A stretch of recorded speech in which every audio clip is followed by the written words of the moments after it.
time chefs say, it's butternut squash season. I absolutely love these. So today we're going to be making a butternut squash risotto, which is super creamy.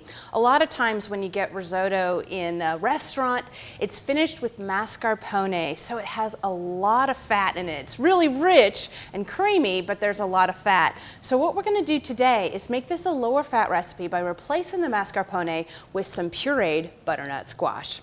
Let's get started. I've got my butternut squash ready to go. It's already been cubed. So in order to create a puree, I'm going to saute this and kind of give it a little caramel color.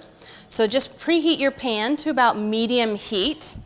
And you're going to add a little bit of olive oil to that. There we go. And then just put in your squash, and you're going to saute this until it starts to caramelize lightly. Now that our butternut squash is nice and caramelized, I'm going to add a little bit of the chicken stock from our recipe. This goes in probably about a cup, and then we're going to cover and cook this until the squash is nice and tender. Now that our butternut squash is fork tender, I'm going to go ahead and put it into a food processor or even a blender, whichever you happen to have at home, and then just process this until it's a nice thick puree. It should look like really thick cake batter. That should be pretty good. I set my puree aside. I'm ready to start with the risotto.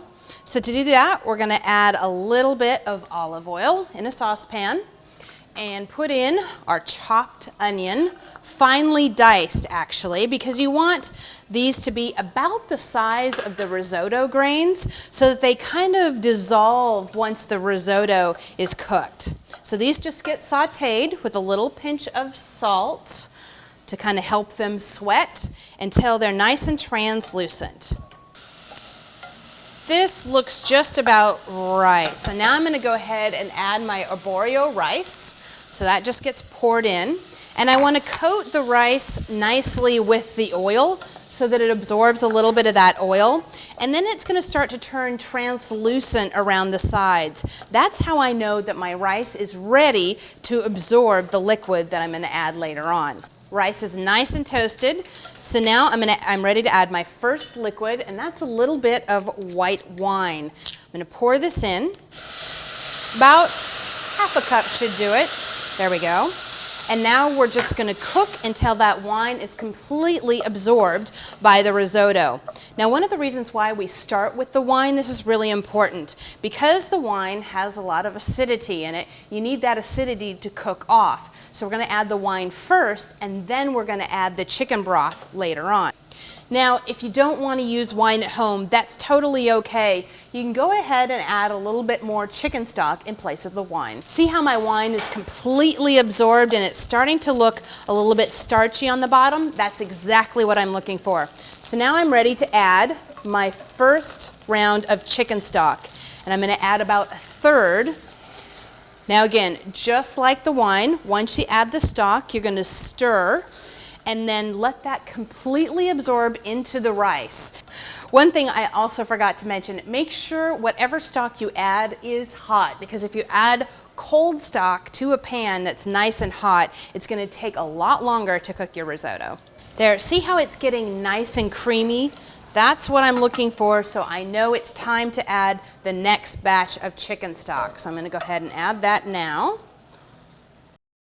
And then continue on with the process, stirring every once in a while and making sure each round of liquid gets completely absorbed before adding the next one. Our risotto has gotten nice and creamy now that we've added the second amount and it's totally absorbed. I'm going to taste to see where the risotto's at. And the rice is still pretty crunchy, so I'm going to go ahead and add the rest of my stock. So that gets poured in. And then I'm just going to continue to cook this until I taste the rice and it's just perfectly cooked. So we're ready to finish the risotto. So I'm just going to take it off the heat. And now I'm going to add, instead of my mascarpone, I'm going to add some of that butternut squash puree that's going to make it really nice and creamy. Save the rest for another use.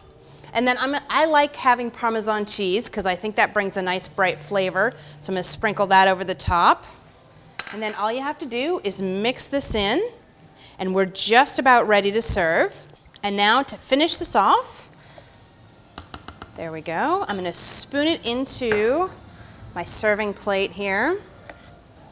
Oh, that looks fantastic. And then for a little bit of a peppery finish, I'm gonna take a little bit of arugula, toss it with a little bit of olive oil, a pinch of salt, and now this goes right on top. And you have a beautiful risotto reminiscent of fall, happy and healthy cooking.